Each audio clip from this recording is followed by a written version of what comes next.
Olá, eu sou a Alicia e eu vou ensinar para você as palavras e frases mais úteis em português para o dia a dia e as viagens. Os vídeos de português para iniciantes falantes de inglês têm legendas em português e em inglês.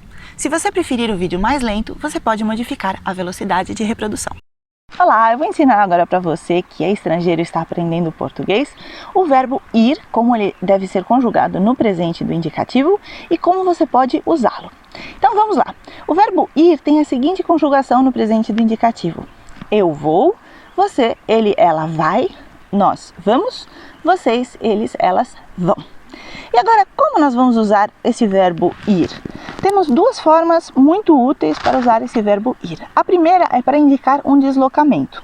Ou seja, se eu vou para algum lugar, eu posso usar o verbo ir, conjugado no presente, a preposição a e o lugar aonde eu vou ir. Então, por exemplo, eu vou à praia. Eu também posso dizer eu vou para a praia.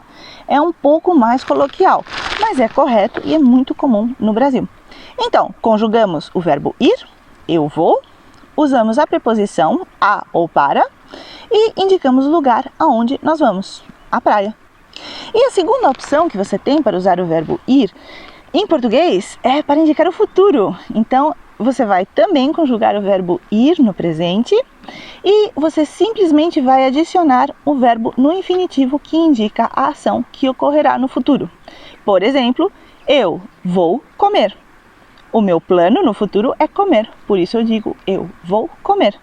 Simples assim. Eu espero que você tenha gostado do verbo ir em português para estrangeiros. Olá, espero que você tenha gostado desse vídeo. Se você quiser continuar aprendendo português de forma totalmente gratuita, aqui no comentário do vídeo você encontrará mais conteúdo gratuito para aprender português com áudios, vídeos, PDF e muito mais, e explicações em inglês. E você também tem um curso online gratuito de autoaprendizagem com certificado e explicações em inglês, tudo grátis. Se você gostou desse vídeo, deixe o seu like, inscreva-se no canal e também deixe um comentário indicando que aspectos de português do Brasil você gostaria de aprender. E assim eu posso adaptar os meus conteúdos aos desejos e necessidades dos meus estudantes. Muito obrigada pelo apoio e espero que você goste muito de aprender português do Brasil.